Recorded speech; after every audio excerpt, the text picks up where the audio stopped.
On the next all-new episode of My Hero Academia. Retestro! Get down!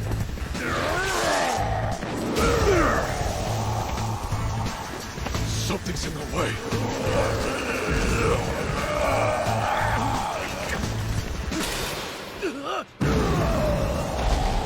My Hero Academia, Saturday at midnight. Hey, you're pretty awesome! Only Toonami on Adult Swim.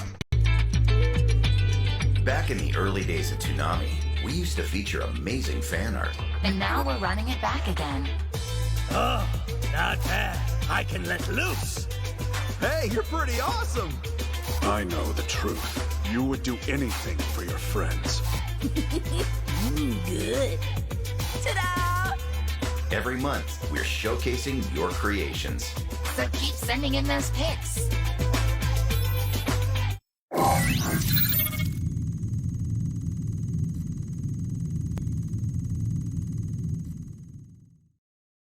The following program may contain coarse language, suggestive dialogue, and discussion of violent imagery and sexual situations. It is intended for mature listeners who can tell the difference between facts and opinions.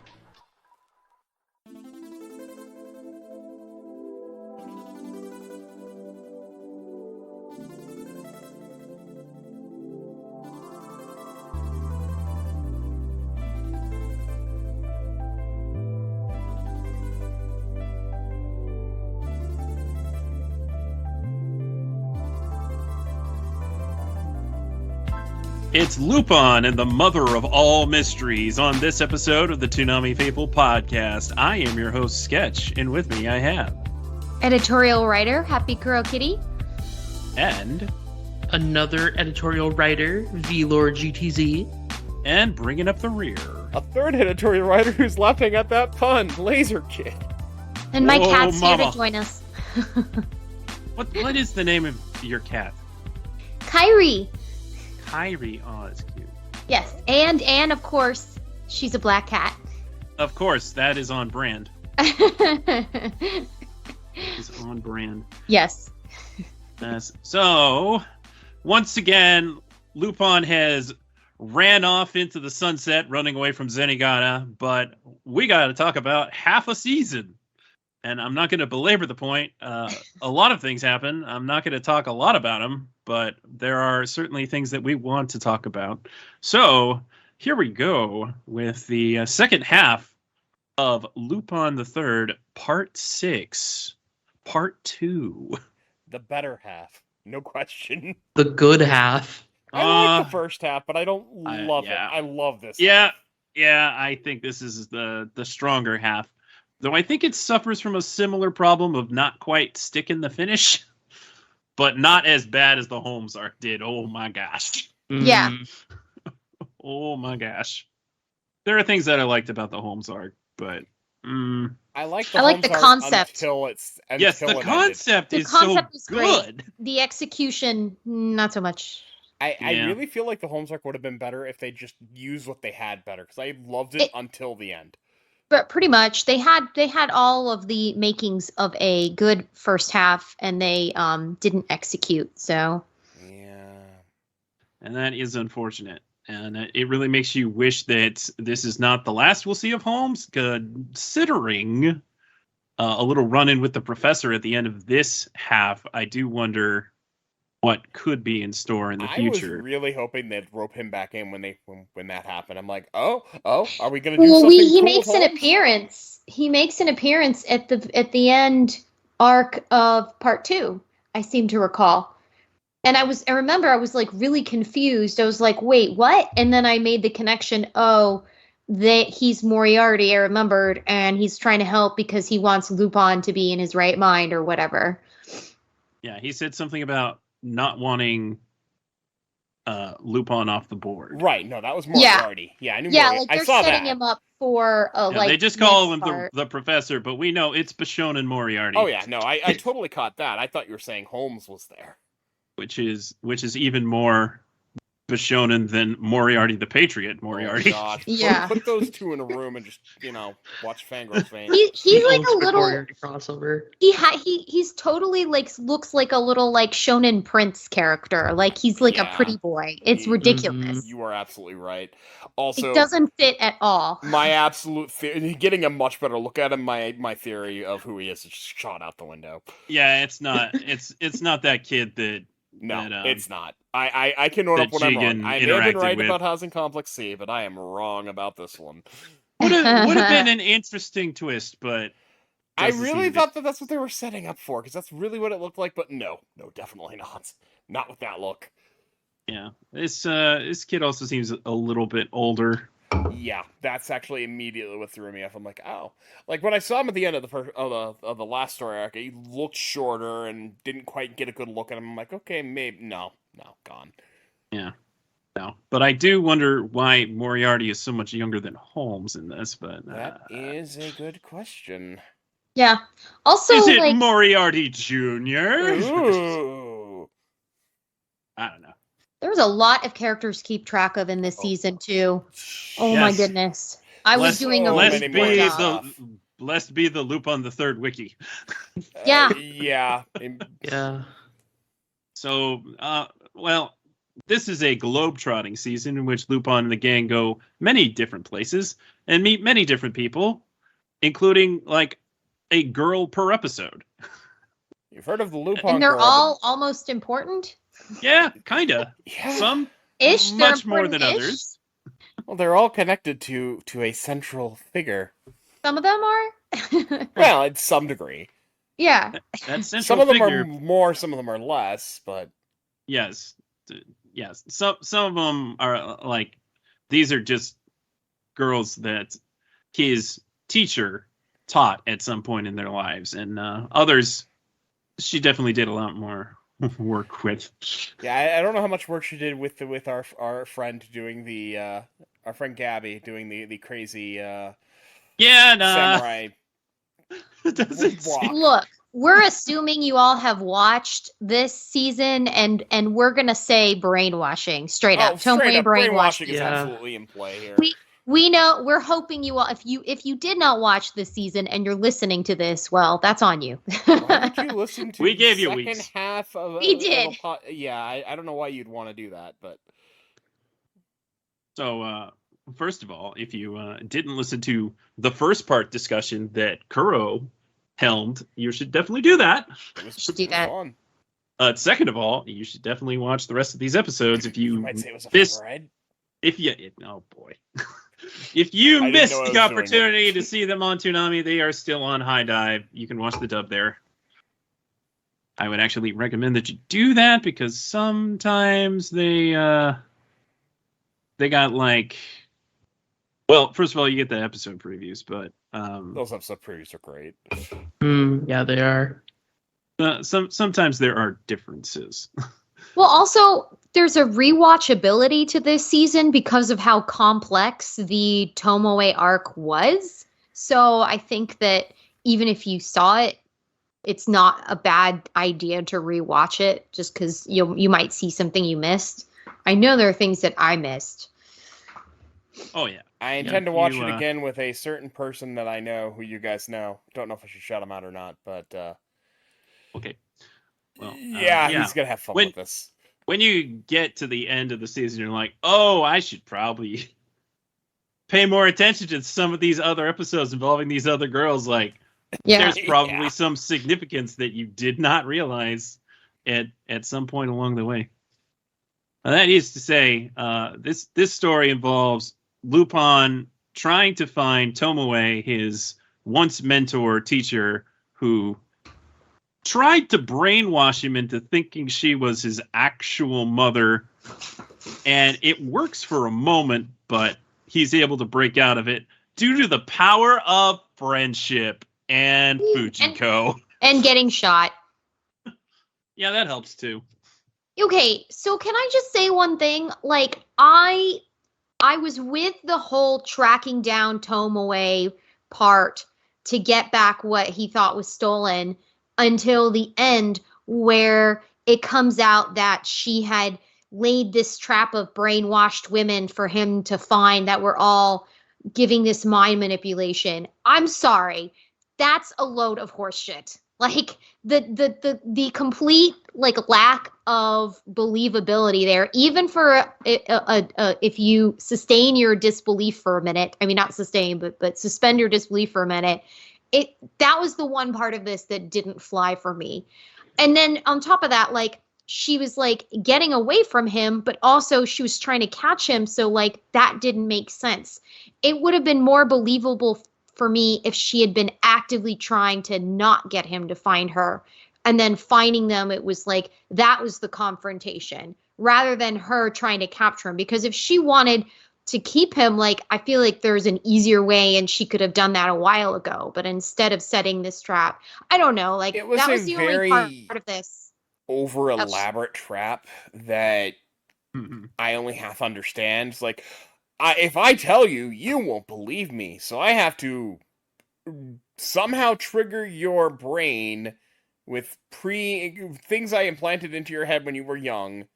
But I can't just do it myself. I have to have it done repeatedly by other people. Because, okay, but why would that work? I don't understand. I guess the logic was because, like, the brainwashing that she tried to do on him as a kid didn't work directly from her. So she was trying to spread it through other parts of his life so that it would somehow be triggered more effective. I kind of get it. Specifically, like it is a very languages. unrealistic plan, especially by Lupin is not known for realism, so I'm fine with it. But yeah, I'm fine with it's it. very convoluted. Yeah, I didn't have a problem with it, but I understand Kuro's point. That it is really out there. What was the chance of him encountering these women at any period of time? I think it was the part that I liked was that he's trying to track her down because of this incident in his childhood where he thought she was dead, and now he wants to find her again because of this stolen thing, and he's trying to find out, did she do it or didn't she?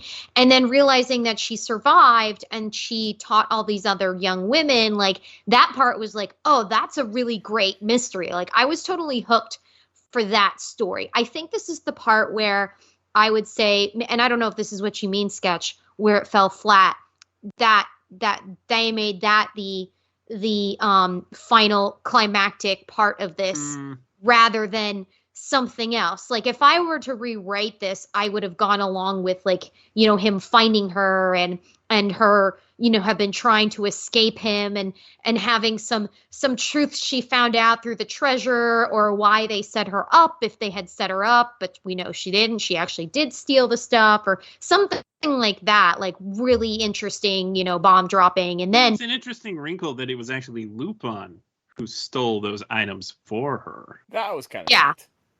That was Which a good. might imply that cool. she's not as good of a thief as she is saying she is. Oh, 100%. And that's probably where the brainwashing comes into play too, because like she was probably wanting Lupin because he's so talented as a thief. Yeah, no, yeah, I definitely see that. Which that, I mean, that's why she was trying to manipulate him into thinking she was his mother, you know. And then the plot twist that really got me was the flower shop owner girl being an assassin. I was like, God. oh. I was trying to figure out what's going on with her. Since she first showed up, I'm like, who are you? Why do we care about you?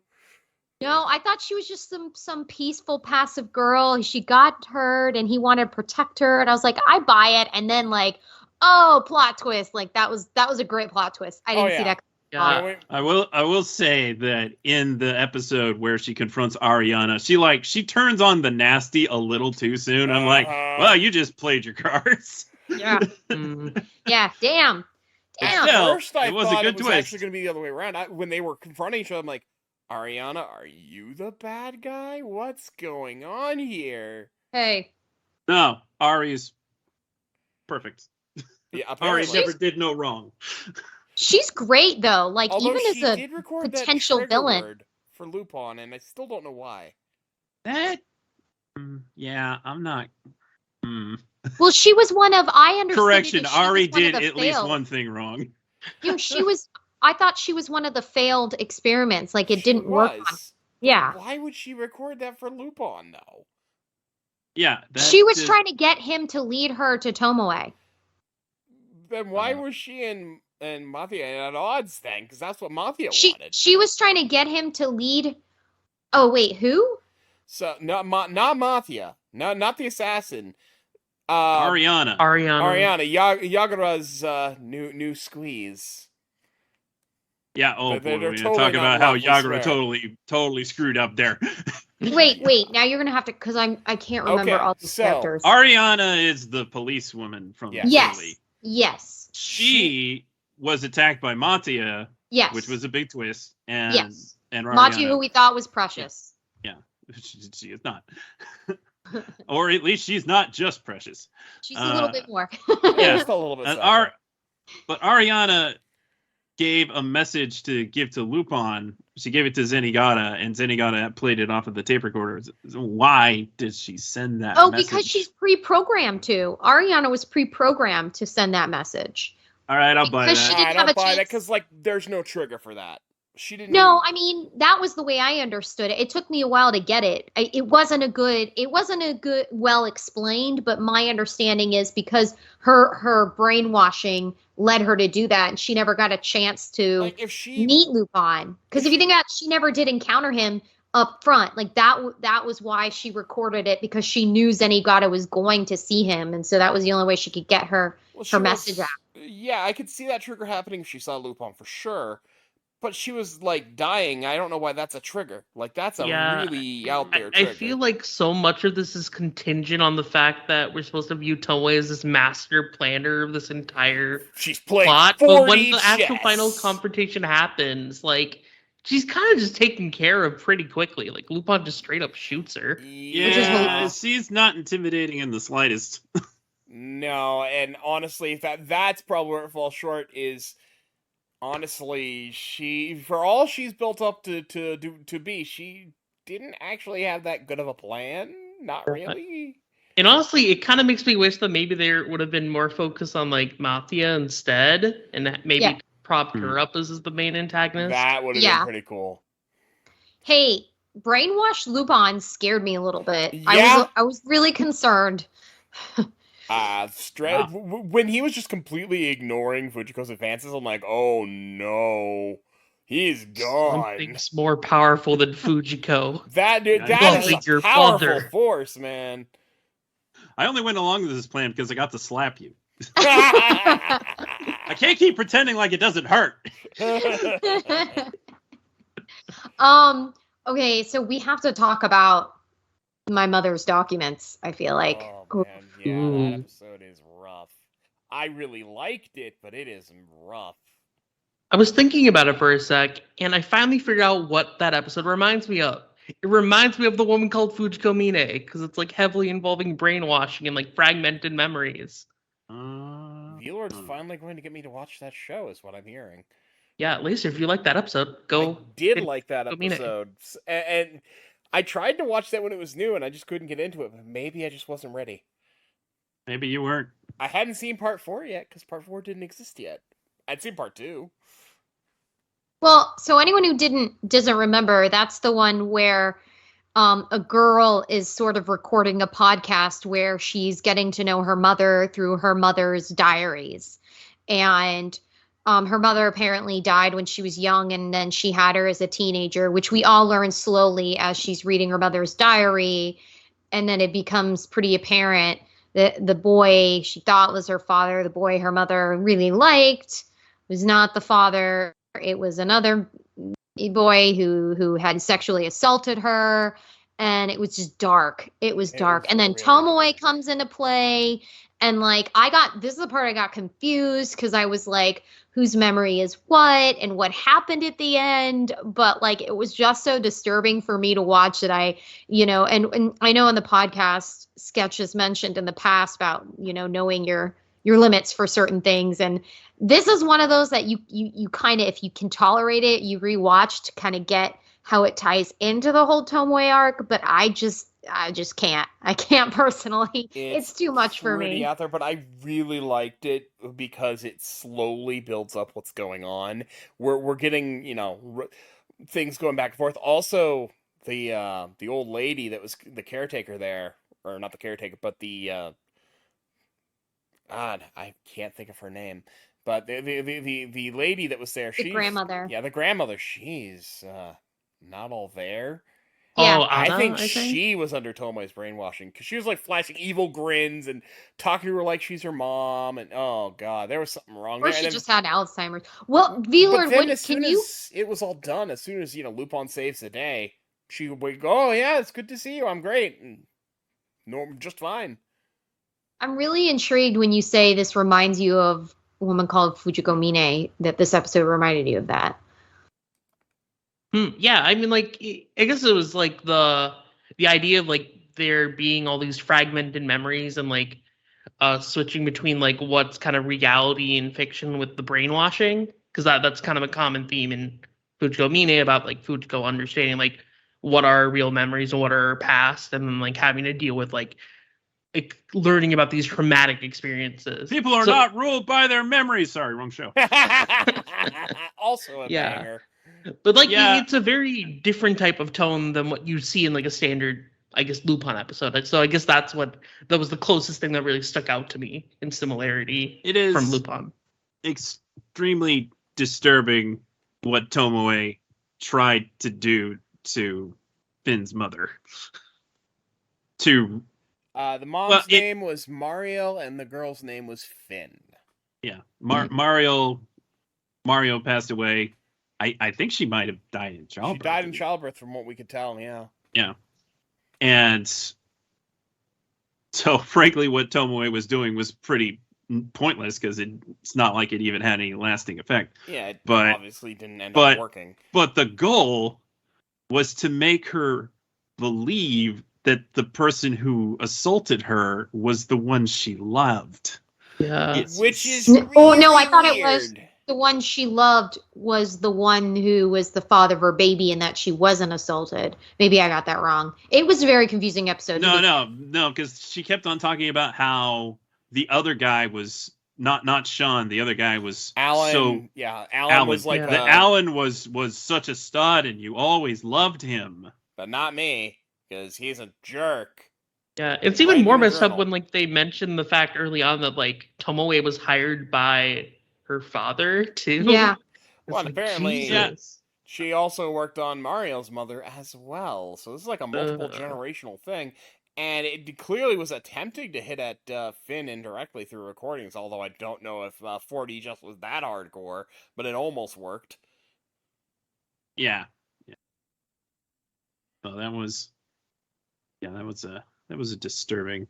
It was a very disturbing episode, but I really liked the way it was told. It was a very interesting way of going about it. Of, okay, we're delving into the memories, we're delving into this, and also, like the other episode, I really liked. Well, I mean, I liked a lot of the episode, but I liked the other episode I really liked which would be Welcome to the Island.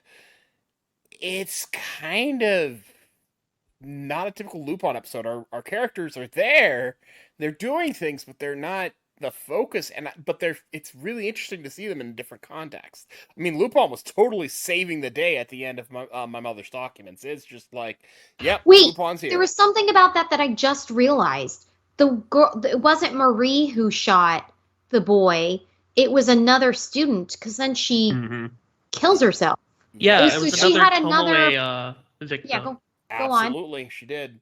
Yeah, so she had another backup who basically was just a throwaway. Like, she used a human being to commit suicide. Yeah, Tomoe is horrible, just given how she used people like they're, chessboard pieces. There's some real psychopathy going on here. Yeah, I'm sorry. This one was really confusing for me, but like that, now knowing that, that's even more messed up. Sorry, I didn't mean to interrupt. No, it's fine. Your point is absolutely over. true and valid. And honestly, as dark as this episode is, I think it's important because it really shows you how screwed up Tomoe is. I think it she also goes from connects this- connects go back to like kind of what happens in the final episode too, where we see like that past Amathia and like the fact that like Tomoe was basically raising her as a child to be a killer. Yep. Like she took away her entire like life just to make her a killer. Just so that she could deliver a message to Lupin for her.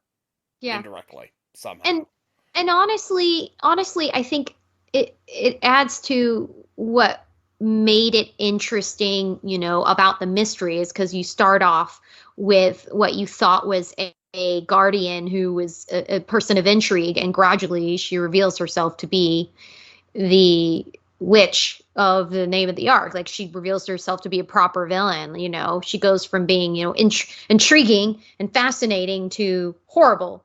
And so that interesting character development. But the whole Matea thing actually makes it even more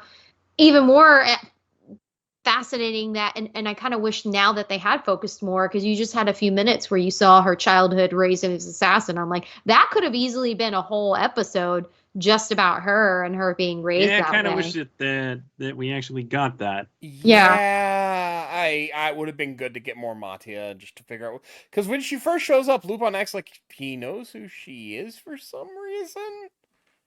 And I actually went back to the beginning of that episode when I finished it. I'm like, why does he know her? Did I miss something? Because she used to be precious. More precious. I mean, she was. I She did is like her in that episode. Yeah, he he was kind of keeping tabs on her when she was working at the flower shop. Yeah. But why? And I thought don't that's think because he was like being a baller. Like, I mean, yeah. Because it was like in the first episode of this arc, like he kept buying flowers for the plan there, and then he like visited her in the hospital afterwards. Yeah. Yeah. So there may not have actually been a connection there before he saved her. And that's when her memories awoken. And then they conveniently bumped into each other in some other country. Yeah, how about that? And I honestly, plot armor. I mean, Monte is a bad girl, but I really liked the older brother younger sister dynamic between those two in that episode. Absolutely hilarious. Also, Lupin being like, older brother, maybe. Very older brother. The very older brother. The very I love how she older almost brother. lets it slip that it's Lupin to Zenigata, and she's like, I mean, my very older brother. Yeah, that was pretty amusing. The fact that there was this sort of shamelessness associated with death in this episode, I felt like it's such a turn from the Italian Adventure, which is more lighthearted. And even the last season, like this one, they didn't have any problem. They didn't shy away at all from killing characters off and not just being that. There was a lot of characters that you want to talk about that? We have our lady from that two-parter who just dies, and we never really get a good resolution to that, and I was hoping we would. I mean, obviously, we took out Tomoe, who's ultimately responsible, but... Yeah. Yeah, I mean, the credits, we just see, like, her, like, posters, like, in the city. Yeah, Hazel did die. Yep, she totally died. She was murdered by Matea. For what reason other than she was also one of Tomoe's students? Because she wanted to piss off Lupin to get Lupin to go. She was using the same kind of weird, not really making sense logic that Tomoe did, and I don't know why Hazel had to die. And honestly, that could have used a lot more. They built this character of Hazel up in a two-parter. She's amazing. She's great. You murder her. Cool story. Want to see what's going on with it, and then just it's gone. Well, they could have given a reason. There didn't seem to be a good reason for it, but if they'd focused on Matea being, having come to think of it, Matea might have been hired to kill her. That still would have been something we could have got, or maybe some kind of like her, they're preconditioned to not encounter each other, and if they do, they react that way. Or maybe Matea just doesn't want any other women encountering Lupin, or something like that. Like, given more any of those things would be fine if they told us. But none of that was really mentioned. We need Tomoe brainwashing rule book here to explain. We need the equivalent of the Red Cross book from Evangelion to explain what's going on here. With all of this brainwashing, it's that ridiculous. The rule book, I like that. You know what episode was fun? Oh, I think I know, and I think I agree. The Two Terrible Ladies. Yes, Two Terrible Ladies was fun. Always liked seeing a rich guy get dunked on. Oh yeah, that guy was horrible. Especially a rich guy with a cult. Oh God. Yeah. I just love seeing the other side of Fujiko. Twitter. Right. I don't actually recall seeing Fujiko like have a girlfriend relationship with any other character. So this was kind of really fun to see her have a friend and to, have this moment with a friend. And she's just like, okay, yeah, let's do this. I Lupin can't read the room and ask for a three-way. Yeah.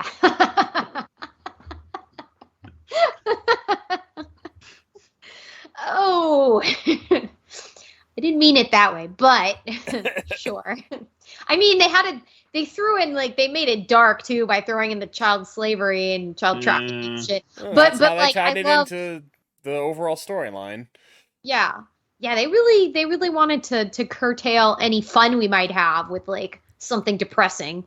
But it was a fun episode because it was just they seemed to be clicking. Amelia's a fun character. I like her character design. I want to see her again. She yeah, where's her Fujiko Amelia spinoff? Yeah. Yes, gig. Amelia's gonna be busy being a mother for a. The Adventures of Amelia and Fujiko, and then you have an episode where Lupin has to babysit, and he's with he's with 3 men and a baby. Yes, 3 men I and had a the baby. exact same thought as you. I was literally about to say that. 3 men and a baby, Lupin style. That needs to be the off episode in the next season. Yes. Well, maybe Lupin Zero will give us something. Oh, that would be hilarious. Wow. Terrible ladies. Love it. She's just such a cute character design, with her pink hair and her purple jacket, and she's just got these rosy cheeks. I just loved her character design. She kind of had this fun vibe to her too. So that was good. Yeah. Yeah. There were quite a few rather fun episodes in this batch, including, of course, the Samurai Collection. My gosh, that one just made me die laughing the entire time. Where Goemon is handpicked to be a model. His true calling. That was a great episode. I loved it. I also really liked the wedding bells ring with the sound of gunfire, because every season Jigen has to have a love story with a doctor. Yep, it has to happen. It's a rule. Honestly, this one reminded me more of Goodbye Partner than anything else. You know what it gave me a feel for of that classic noir. The story really had a classic cheesy noir style to it. Absolutely. And actually, the more I think about it, I think that one was probably my favorite episode of this half. Yeah, I liked the way they try to, with Lupin, they try to do kind of connections back to the inspiration material, which was in that time period where these noirs were starting to become more popular. And so an episode like this where they have the storytelling be more noir, where there's a jewel that's really mysterious and the woman, and she's not really a femme fatale, she's just a woman of the past, and it's about Jigen and his internal monologue and all that jazz, and it's just a lot of fun. I really love that style of storytelling. And then when they throw it in as an off episode, I'm like, okay, I feel this, let's see where this is going. And then in the end, she's I didn't really like that in the end it revealed that she went to Lupin to see him again. I was like, they could have gone without having that at all. I don't think that was a necessary scene. I only like it because it's set up at the end. The great pun from Jigen about, I don't need any tears. Oh. They threw that thing into the ocean. That was but he did it because he had a joke, and that is the most Jigen thing to do ever. It's true. My reaction. I honestly really like the fact that she was pulling the strings. Yeah. Okay. Yeah. But yeah, it's definitely a bit convoluted. They didn't need to throw the tear into the ocean. No, they didn't Lupin do that. I was couldn't very laugh upset. at Jigen's joke. was literally the only reason I don't he need did any that. tears. That's such a jackass thing to do. I know, but it's great. It's just the way it's set up and executed. It's hilarious. It's like, nah, I don't need no tears. Cheesy And noir Lupin's just lines. like, why? That's like the noir essential. You got to have like a cheesy line. Yes, and it works Yeah. great. I literally showed it completely out of context to a buddy of mine who just ended up just dying. God. Yep. And let us not forget, at least the third, at least somebody who is third place in the Lupin fan club. The Chinese super security woman. Oh my God. That was fantastic. Yes, it was. She was she was hardcore standing Lupin. Yeah, she was she was delightful. Lin Fang. It was really cute. That was fun. I did like at the end Lupin's just like, yeah, try harder next time. It's okay. She's just like, oh. I liked it better when they reveal the reason she's doing it is because she's obsessed with him. And I was like, oh, okay, that makes this a lot more fun. Yeah. That's not quite the way I would try to catch a beau, but I mean, she did catch his attention, and that's maybe what the purpose was. Look, when you're dealing with the world's greatest thief, you got to do something pretty spectacular to That's true. impress him. Yeah, she was super cute. She had the glasses. She was really cute. How dare she have the take her jingles. glasses off at the end? I know they were really adorable. I don't know why. Like why he said that she looked better without them. I actually found that a little offensive. Shame on you, Lupin. She looks really great with her glasses on. It's very upsetting. We briefly touched on the mermaid episode, but I just wanted to point out that Deneen Melody played a character who was like her polar opposite of her character in Romantic Killer, in that she just craves the romance. Oh, the Island of Bubbles. Yeah. No, we hadn't talked about that yet. The Lupin I fanfic briefly episode. brought it up, but only like tertiarily, and I did Yeah. really like this episode. It was The a mermaid fun, one. relaxing episode. Which, now that I think about it, takes place right before a very, very, very stressful episode. So, yeah. Oh, that was well planned. Yeah, some Yeah. good Lupin whiplash. I thought it was such a stupid episode, but in hindsight, it was fun. It's fun watching our characters be dumb.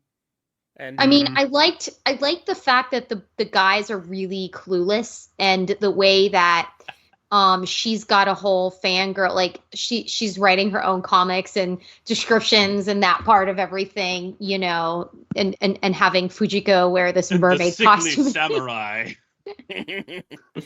he's an artist. The student samurai. The student And samurai. they're just trying to fish. And then Jigen's dandy. Yeah, of course. I couldn't help but think of Space Dandy in that situation. Me neither. Good. Look, we walked away from the Samurai Collection without talking about how wonderfully ridiculous the ending of that is when they're all participating at the fashion Oh show. God, yes. Oh, yeah. Where Lupin crashes the fashion show and just starts going along with it. That was my favorite part. Oh, that that was my was favorite fun. of That the was a whole lot of season. fun. Like the entire season, that was the best part of it for me. Why is Zenigata at this one fashion show? I feel like Lupin will be here. He wasn't wrong. My gut tells me. He always should listen to his gut. His And- gut has not steered him wrong. Like Goemon's like, you're not gonna ruin this fashion show for me, and Lupin, he's just being a shit, and it's awesome. Isn't it?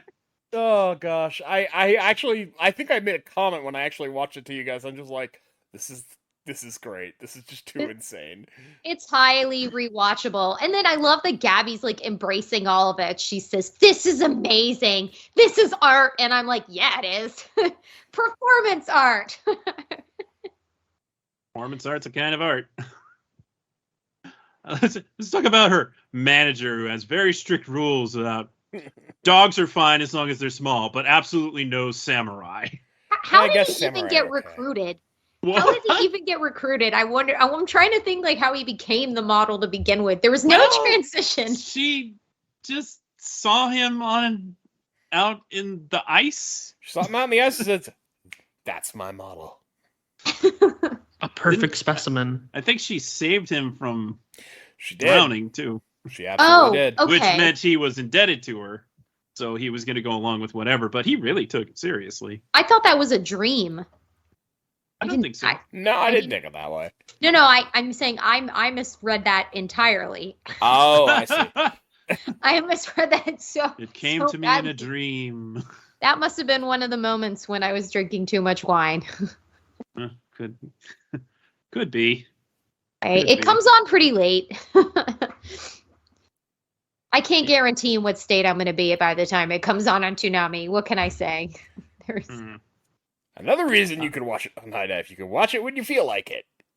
It's true. Yes. It's true. The Although DVR. I'm function does really, make that. really glad that this went to the Toonami audience because this was all complaints aside, this was a solid run. It was. That was a good time. I mean, Lupin and Toonami go hand in hand at this point. They really Yeah. do. Yes, they do. And Jason went back to TMS recently. I wonder what he's going to get this time. Part Ooh. 7 when. I Maybe mean, I Lupin would Zero. actually love to see him do like part 1, but I don't think that's gonna happen. How does this compare to the manga? I mean, Oh. it's very different from the manga at this point. Oh, really? Oh, the Lupin Yeah. manga is pretty. The only thing that's even close to the Lupin manga is part 1. Everything else is like vastly different. Yeah, part 1 has some loose adaptations from the manga, but everything after part 1 kind of just does its own thing. Oh, so this is all original. Yeah. It's been that way Basically. for quite some time, and honestly, Oh, I didn't realize that. from what I've heard, because I haven't actually read the manga myself, honestly, we're better off for it because the manga is interesting. The Is that manga's true? good, but it's very different and kind of rapey in the early That's parts. what I was referring to. That's Mm. exactly why I'm glad And we're doesn't not. the manga have a very different interpretation of Holmes or not actually Holmes? Yeah, I don't remember it exactly, but like Part 2. I think there are multiple different homes. Yeah. I think kind I of knew like there were- how part 2. Yeah, had there's multiple 3. homes. There are 3 different ones in the I remember in the anime there were manga. different ones. Oh, in the manga too, huh? Yeah. All right. because I looked this up before we recorded the first half of this. Yeah. Early Lupin in the manga is also weird because like they have multiple characters that are called like Jigen, Goemon, and Fujiko, but they aren't regular characters until like halfway through the first series. Huh. So it doesn't even have its own canon? No, Lupin is like a mess in terms of canonicity, Lupin does what he wants, more or less. basically. That feels right somehow. Oh, I mean, he said it himself. He had Ritsu tie him down.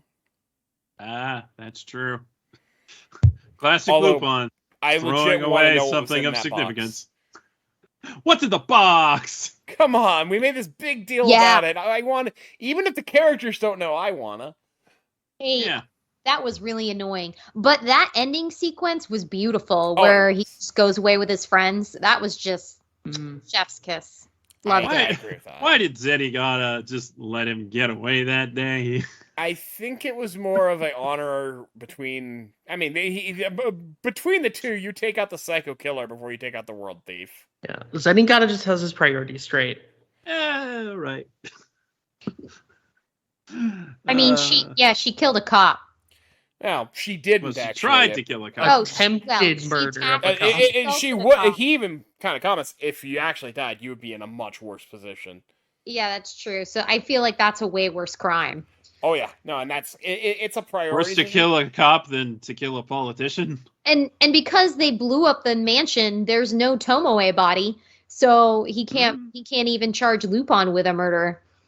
Ah. Well, he Well, didn't he know didn't have about his that. Plenty of things he could charge him for, though. Yes. Again, it comes down to Zenigata was by himself, so there's only so many people he can arrest by himself. I And suppose. if you're going to arrest someone, you're going to see Lupin again. Period. Well, that is also true plot because he armor. found him immediately. Plus, he enjoys plot chasing armor. Lupin. Yeah. That's true. He doesn't even know what to do with himself when he's not chasing Lupin. It's As like that evidenced part by 1 that episode. of part 5. Actually, But- I think it's part 4 where he captures him and it just like doesn't know how to deal with himself. Yeah. Okay, I have to say the beginning part of this arc, though, where you have little Lupin in this mansion and they're talking about the legacy of thieves, was tantalizing. Just the background that we've been dying to have about Lupin the third and how they're talking about maintaining the name.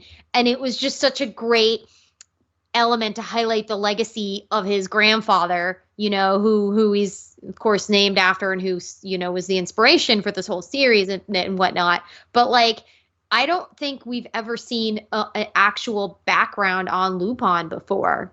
This was like the most we saw, right? And maybe you would know better than me, VLord. Yeah, I mean, they've like shown depictions of like Lupin the Second and Lupin the First, like in the manga, but there's never been like a concrete history about like what Lupin did as a child beyond like anecdotal stories. Yeah. I'm gonna be honest. As exciting as the idea of them actually explaining it would have been, I didn't believe they'd do it for a minute.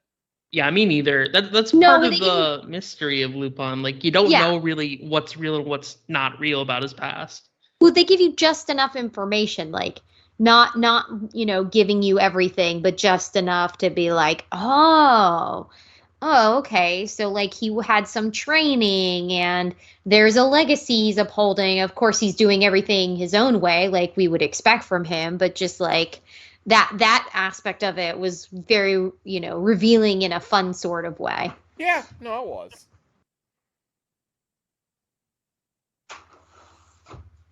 Yeah.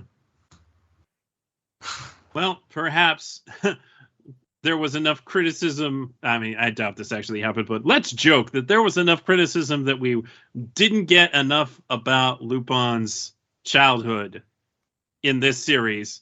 So the reaction was, okay, now we're going to do Lupin 0. Maybe. Or maybe they just said, hey, this was cool. Why don't we do more of that?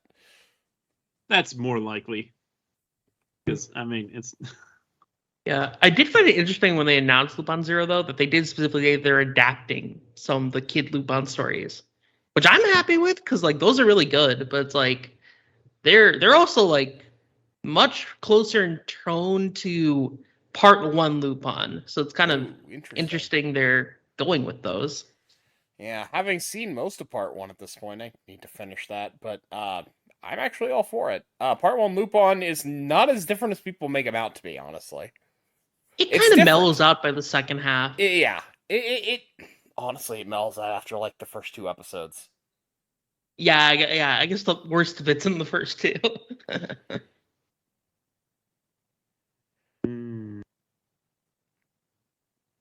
If you say so. I honestly feel like the main thing that happened in the second half is we got a better theme song because, oh god, that theme song in the first half. Oh, yeah. Yeah. First theme song. Kuro, are you even sure what he's talking about? Lupin, I'm falling asleep.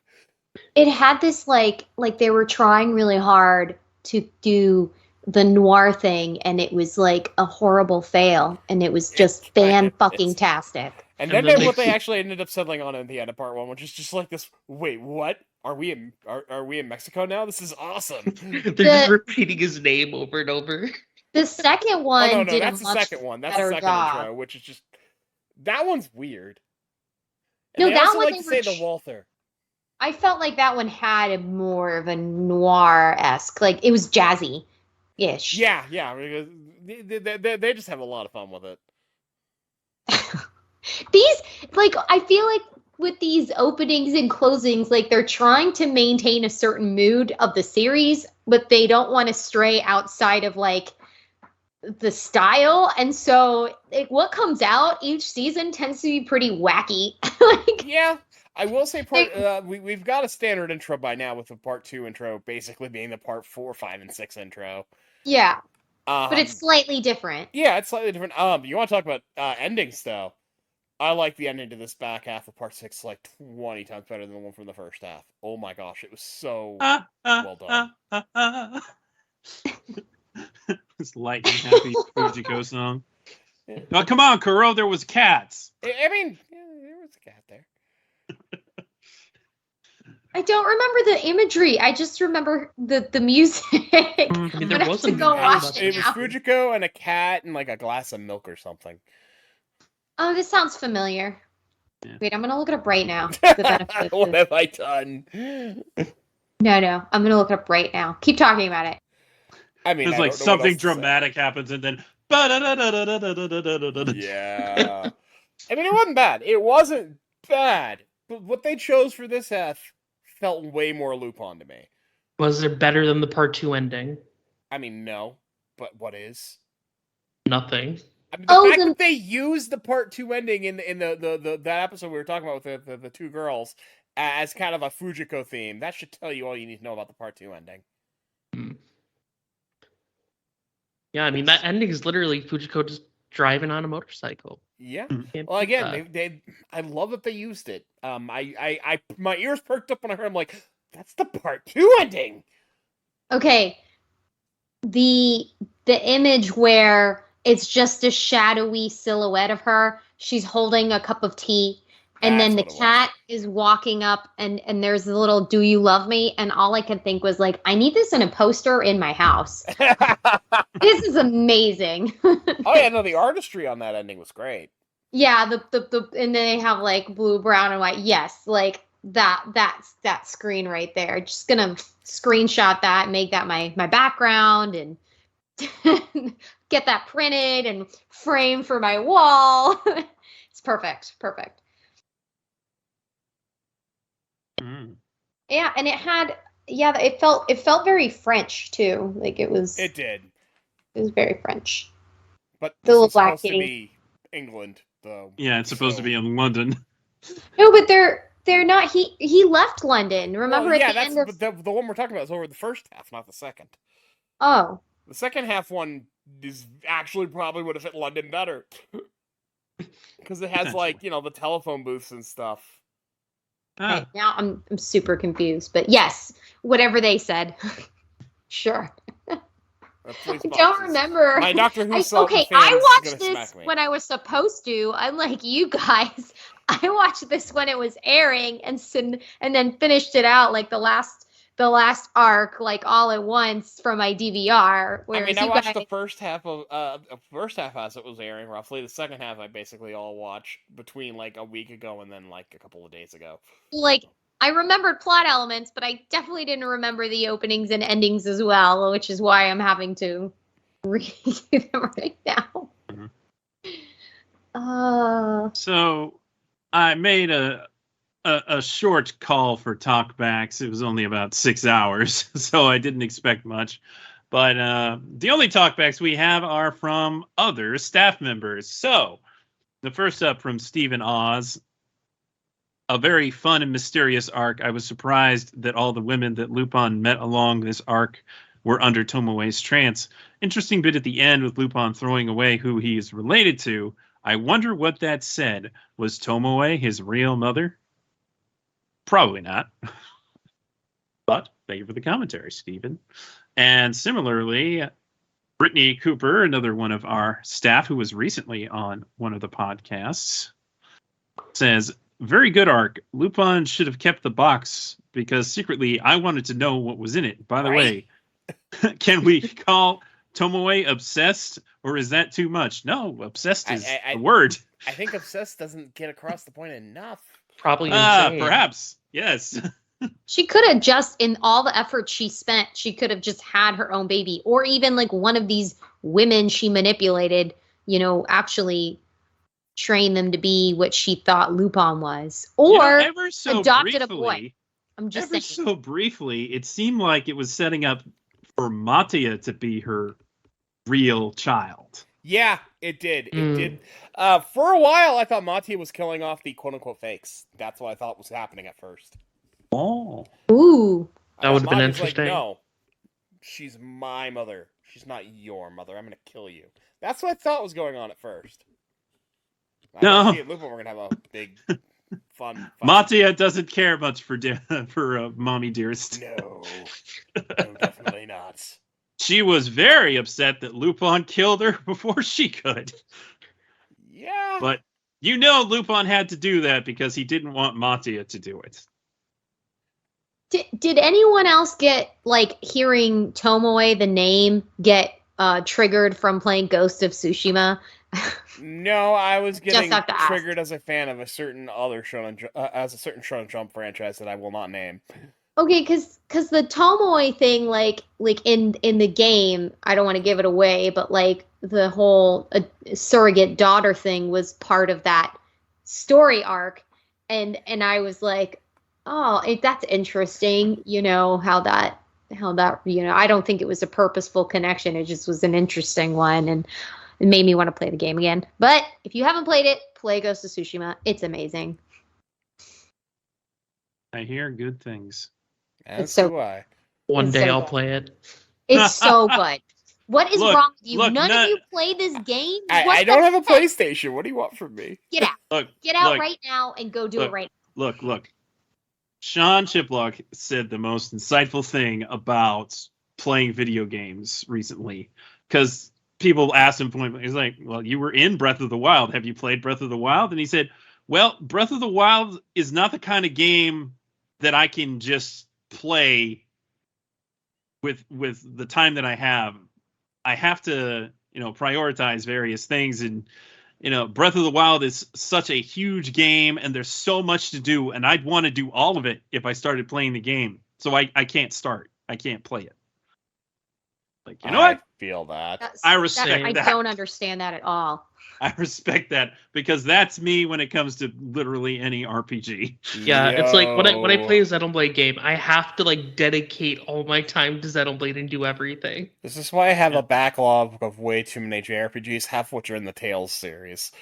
Well, I get like when you play a game, like it changes for a few weeks or months, you're only doing that thing for fun. Like I get that part, but like I don't get it as a reason for not playing a game because I would never play any game if that were the case.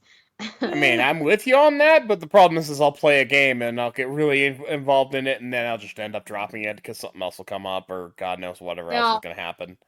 I will let it take over my life until I've exhausted everything that I can for myself from it, and and then I won't play a video game for a few months, and then I'll obsess about the next one, and so the cycle continues and shall until I games die. I can do that with, but it's pretty rare for me. Yeah, this is generally why I tackle things that are not long RPGs. And yet you got Persona 5 Royal. I mean, I did manage to go and I haven't through... played it once. I did manage to go through Dragon Quest XI, but I took like 100 hours to be get through fair, that. To be fair, I didn't get it for Switch. If I got it for Switch, I might actually play it.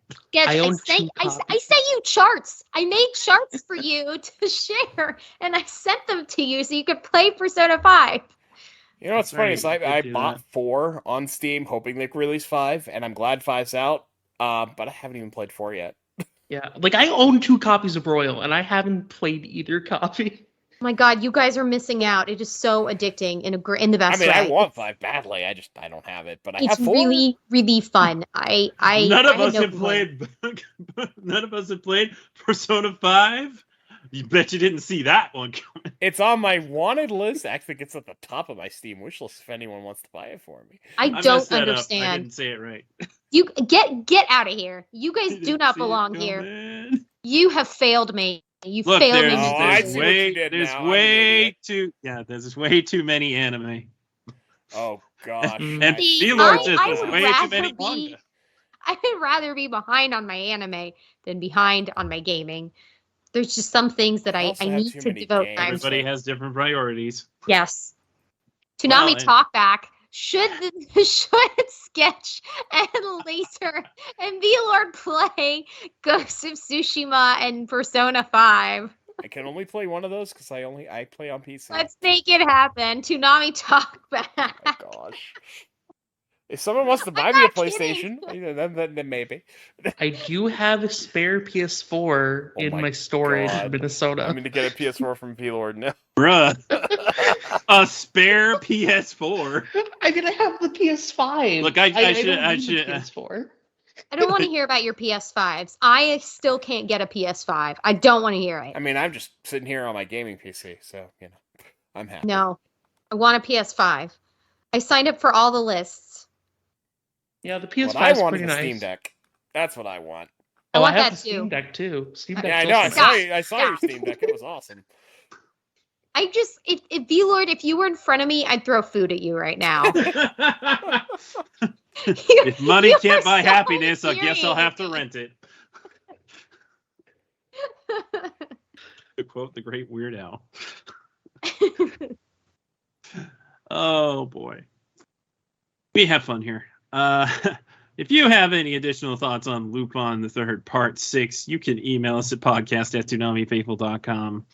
You can follow us on Facebook.com/ToonamiFaithful and on Twitter @ToonamiPodcast. You can listen to the podcast on just about everything, including iTunes, Google Music, Spotify, Amazon, Anchor. I think CJ mentioned Anchor recently. And you can find every episode of the podcast to stream online at soundcloud.com/ToonamiFaithful.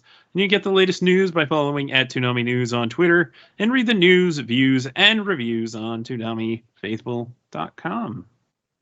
And if there is any breaking news by the time I release this episode, I'll put it right here. We interrupt this podcast for some not exactly breaking news because they gave it to us so freaking late that we're probably not going to have this out before it actually airs. Sorry. But, yeah, I'm Sketch, and I'm joined by Laser. Hello. And we are here to talk briefly because Toonami pulled off a miracle. My Hero Academia Season 6 is coming to the block. It probably already aired by the time you hear this. Hooray! Like, legitimately, hooray! Yes, I'm sure I'll bring this up multiple times, but it's like, what a huge difference one show can make. Absolutely. They basically went from looking a little shabby, a little good, but a little shabby, kind of rough around the edges to, oh, we good now. We eating good. We good for like 6 months. I mean, Hero Academia, as always, is great, and I'm be honest, I've watched some of Season 6. Very good, very good. I mean, I've read the manga well past anyway, but... Yeah. I've only seen, I think, 2 episodes because I was holding out hope. I'm also holding out hope for Bleach. Oh, God. I want it. I definitely want it. I think maybe when Yoshihime ends, which is exactly around when Made in Abyss ends, which is also probably when Attack on Titan starts.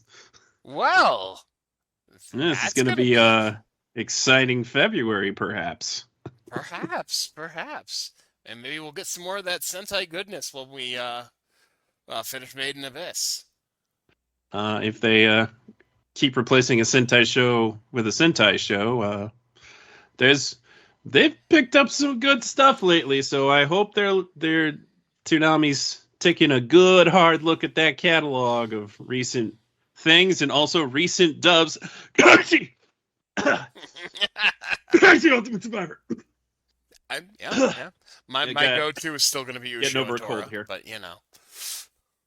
I mean, Ushio and Tora is such a good choice. It would be amazing. I would be so happy. It would be balls to the wall if they played Akiba Maid War. Oh my god. The Show's other one that I want to crazy. see, because thanks to you actually, I started watching your boy, Kong Ming. Ya boy, Kong Ming! And yeah, let's just say that dub is a treasure. It is quite good. Yeah. So pay attention to the Sentai catalog, please. But there may be developments happening because, all right, it looks like they pulled off a miracle here. It really feels that way. I don't know what they did. Somehow. You got a little bit of insight off of Twitter though. Just a look. I don't usually bug Jason about these kinds of inner business things, but I was way too curious. So the worst that could happen would be he won't reply. So I took a stab and I said, hey, is Crunchyroll releasing the death grip a little, or was My Hero Academia another show where there was a workaround? And he replied, we believe and hope Crunchy is modifying their approach. We will see.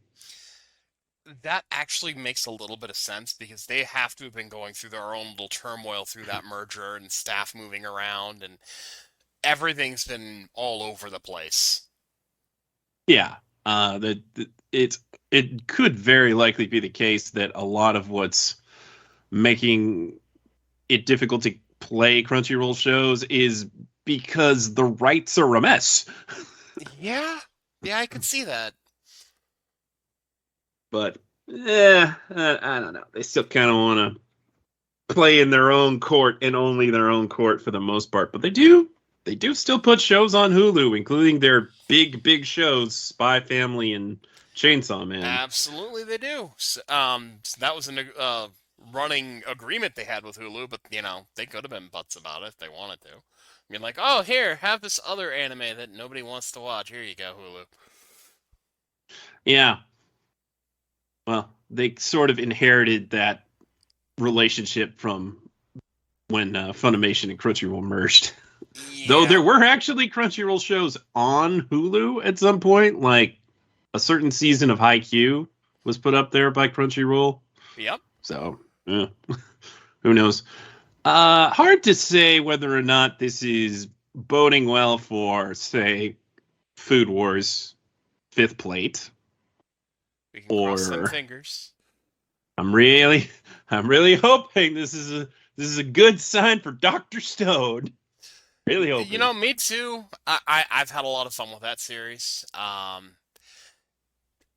Right down to seeing the premiere at Anime Expo 2019. I've talked about it ad nauseum on the website. Dr. Stone's great, and I love it being on Toonami. So yes, I would definitely concur with that. Yeah. So let's not get ahead of ourselves. As nice as it would be for the Spy Families and Chainsaw Men to come to Toonami, or Jujutsu Kaisen finally, or the Death Grip being released on Demon Slayer or Mob. Though Mob season 3 is a point of contention for me now. For a lot of people, I think. Yeah. And of course, it would play dubbed on Toonami because that's what they do. Of course, we'd have to get season 2 before we even get there. Yeah. And I'd still I'd definitely still welcome season 2. But we'll cross that bridge when we get to it. Anyway, of course, we're looking at this from a distance and saying, oh, they're replaying the last 3 episodes of season 5. Does this mean they're getting season 6? Maybe. Oh, they're doing a marathon of the last 6 episodes of season 5.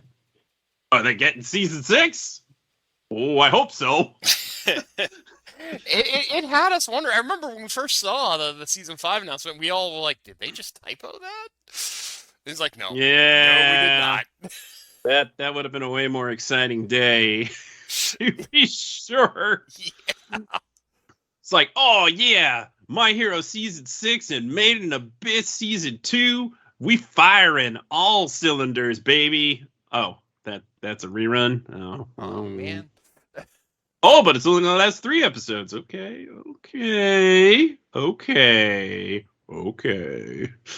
Living the life of a Toonami fan. It's a roller coaster sometimes. It's been that way for pretty much the last 3 years, I want to say. Yeah. Yeah. It took a little longer than any of us were quite expecting, but yes, it's here. It's season 6 of My Hero Academia, which should be keeping that time slot warm for About 6 months. That's a good place to have a nice warm time slot. And hey, it's Hero Academia. Gotta enjoy that.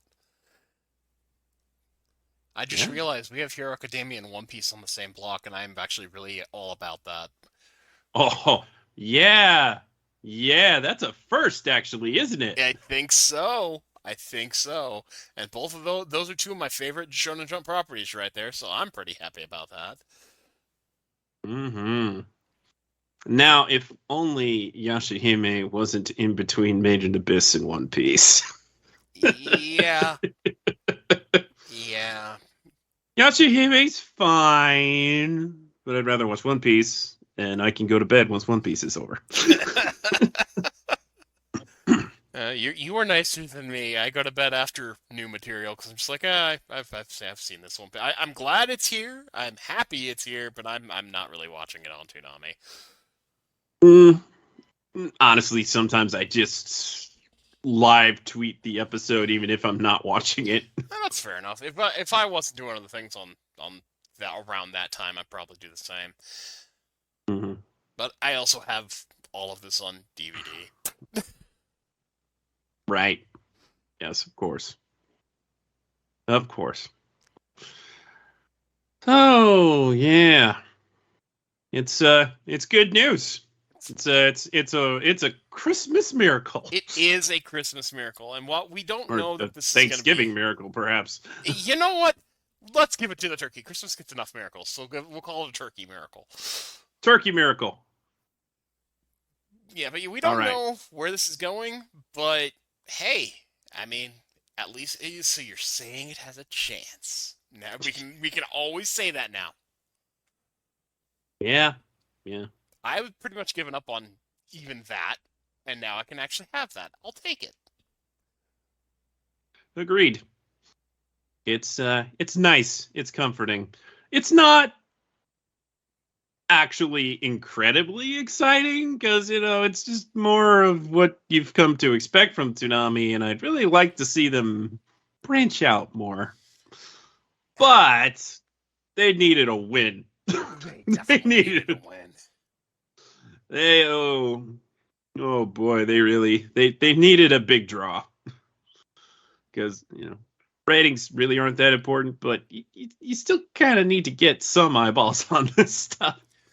Well, it's good to have an anchor and being like, hey, I'm showing up for Hero Academia. Oh, hey, what else? What's this? Oh, hey, what's this? That's a good way to get people to watch. Yes, it is. So good to have it back. Good to be Plus Ultra again. And I guess that's about it. So Laser, we have to do a Made in Abyss update pretty soon. Oh, as the journey continues. Oh man. Yeah, that's gonna be fun. Maybe the next podcast. Ooh. Get it in before the holidays. We'll see. That could be. That could happen. You could hear about my great trauma. Everybody's trauma. Yeah. Ugh. Made in Abyss Season 2, not for the fate of art. Nope. I learned that. Now it'll be airing right after new episodes of My Hero Academia. That's actually somewhat oddly fitting, given where Hero Academia is gonna go.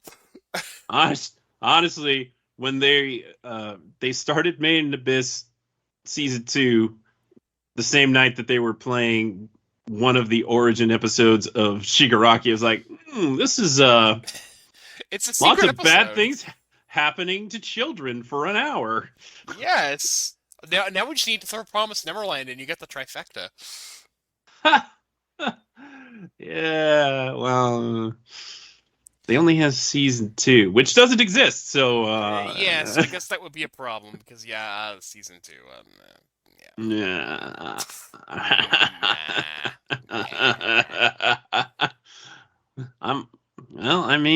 They could have ran that instead of Primal, but we're much better off with Primal reruns. I definitely agreed. Yeah. Well, the schedule has changed, but if you don't know what it is, at midnight, new episodes of My Hero Academia, Season 6, at 12:30, Made in Abyss, at 1 a.m., Yashahime, at 1:30, One Piece, at 2, Naruto Shippuden, and at 2:30, Primal. A concise 3-hour block with 5 premieres. Not a bad day to be a Toonami fan. Indeed. Things are looking up. And with that, back to this previously recorded podcast. That sure was interesting, or wasn't? I object to whatever that news was. I don't know what I'm objecting to, but I object to it. Or maybe I don't. I don't know. That was hilarious. Seemed like a good enough place to do that. Yeah. Excellent. Excellent. We're done with the Lupin conversation. We're done here. Yes. So, Laser, tell them where they can find you. You can find me on Twitter at LaserKid Prime, at least as long as that platform has not gotten blown up yet. And you can find me on VLord's many podcasts, but most usually the Demon Slayer podcast. And VLord, tell us about the VLord podcasting universe. Yes, sure. So to start off, you can find me on Twitter at VLordGTZ. And then I write various things for Toonami Faithful as well as MangaMavericks.com, so you can check out my writing over there. And then I do a bunch of podcasts. The Demon Slayer podcast, that D-Slayer podcast is kind of the big honcho of the group. But there's also the Dumb Weebs podcast at Dumb Weebs Pod, Saturday Night Shaggy at Sat Night Shaggy, and Oversoul Shaman King podcast at Shaman King Pod. So check out all those. And Kuro, where can they find you? You can find me really enjoying Twitter, burning at Happy Kuro Kitty. I'm getting a huge kick out of all of this, but though it looks like they pulled the as of the time of this recording, they have pulled the fake true verification survey. So Verificate Gate or whatever we're calling it has ended temporarily. I know. Fun with that. I'm so disappointed. You can also find me writing stuff on ToonamiFaithful.com. And we do mean it when we say Toonami Talk Back. You don't have to be Hemingway to tweet at us. We like to hear your real, genuine thoughts, as long as they're not mean. We care. Right, Sketch? Mm-hmm. Where can they find you? You can also find me on Twitter as it burns to the ground. I am at Sketch1984 on Twitter. I saw somebody comment on how, why would you want to leave Twitter? This is the only opportunity you have to make a rich man's life miserable. Not just one, but many. Yes. God. And if you're wondering, check the Eli Lilly stocks options. They've plummeted the past few days, and it's amazing. Oh, Mr. Musk. Anyway. It wasn't a good plan. But it was the right plan. It was a plan. It was correct. I just can't stop laughing. It's just better and better. But was it a better plan than Tomoe's? Yes. No. Even as yes, bad as but only it was, by it's us. still better. Yes, because it ended up with hilarity instead of horror. Not intentional. No, but I'll take the outcome.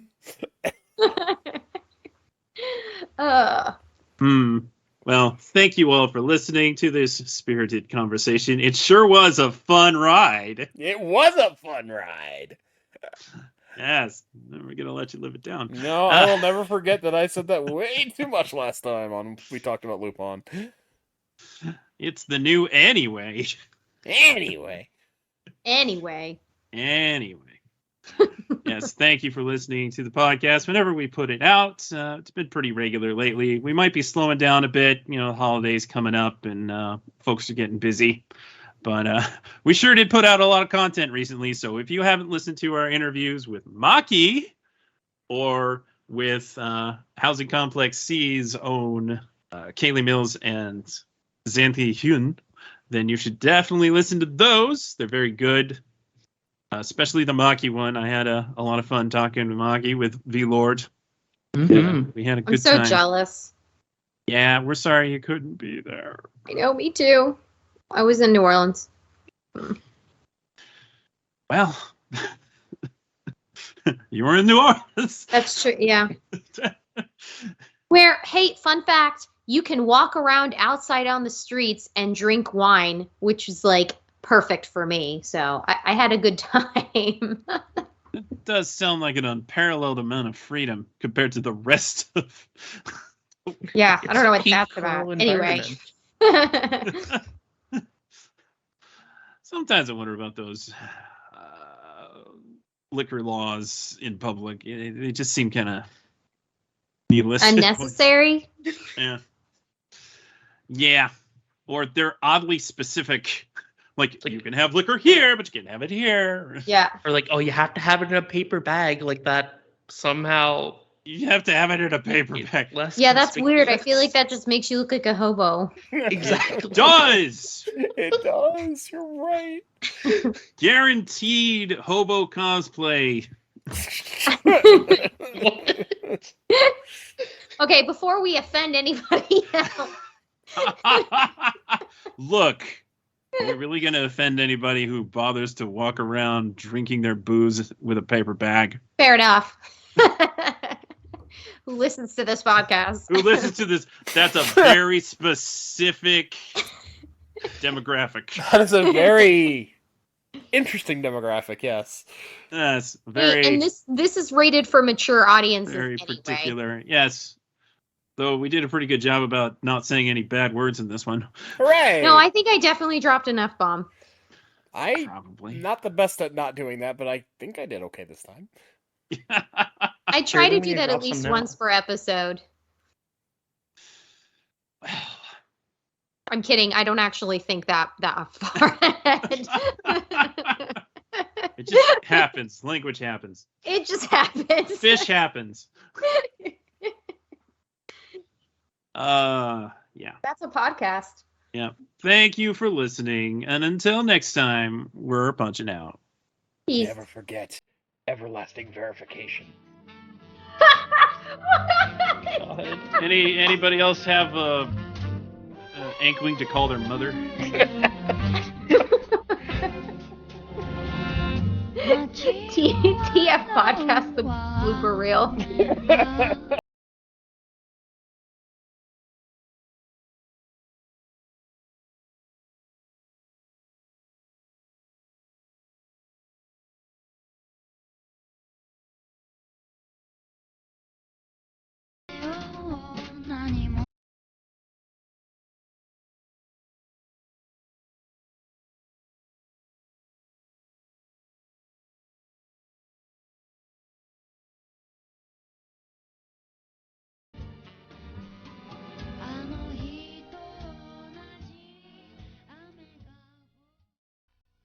That's it for Dragon Ball Z.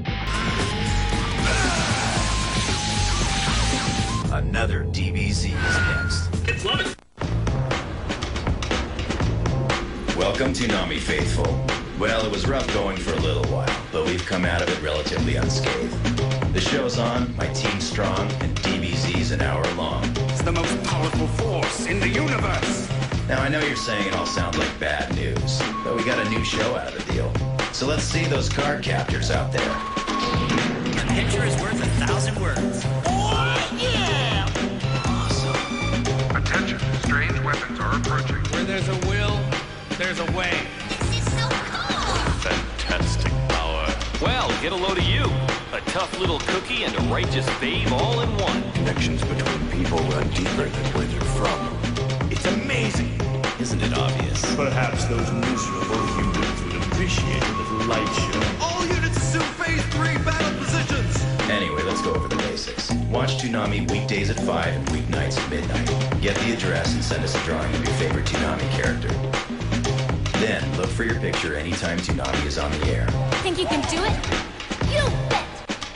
Since the Absolution's mail units are always overflowing, better your chances by following the same old rules. No tracing and no light pencil drawings. The ultimate glory is given to the one who overcomes all of these obstacles.